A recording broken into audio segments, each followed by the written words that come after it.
wakawa na timu nzuri, wanaonyesha dalili wanaweza wakaja na timu nzuri.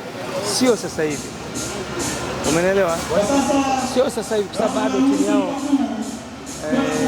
naweza nikasema si ya ushindani.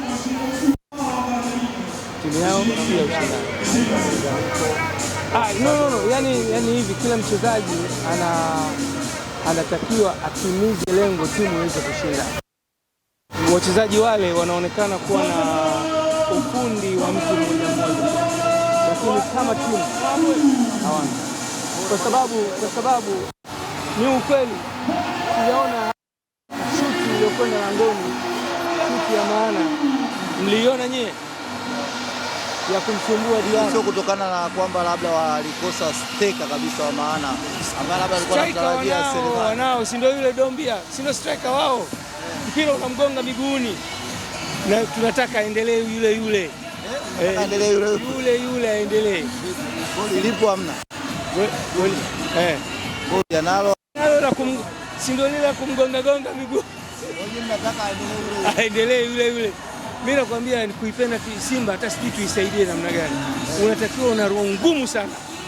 Haya machungu sio mzaha. Kuna watu wametoka Zanzibar kuja kufuata kuenjoy kuangalia timu yao. Sasa ndio kila siku unajua kama si kurushani fulani hivi leo angeshapigwa goli 3 hapo. Unadhani nyinyi mnawaweza wapi Yanga? Yani mnawaweza wapi Simba? Sisi tumejitayarisha vizuri sana. Na leo tukutia ile full squad. Siku tukitia full squad. Mziki ule hamjatia, kuna wachezaji hawapo pale. Tunakwenda kukutana nao tena karibuni. Bana, itakuwa balaa kubwa. Tuombee la heri. Mimi ningependa hata Simba ina utulivu mzuri. Ninachowaomba wana Simba, mpe nafasi Mangungu afanye kazi yake. Wamembana mno Mangungu, wampe Mangungu nafasi kuiunda timu yake, kwa sababu yule ndo anawakilisha wanachama. Ukimbana sana umtendei haki. Viongozi wa Bastalimba, ni kwa nini Yanga mnamuunga sana mkono Mangungu? Si kwa sababu kiongozi kachaguliwa na wanachama. Sasa kataa vipi? Yeye kachaguliwa na wanachama, kawashinda wenzake. Lile ndio chaguo la wanachama, si ndio jamani? Lazima sisi wana michezo.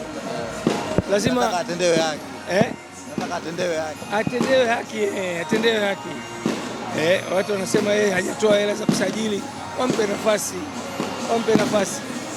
Kama walivyo tukutane tena jamaa, tuje tuwazamishe tena.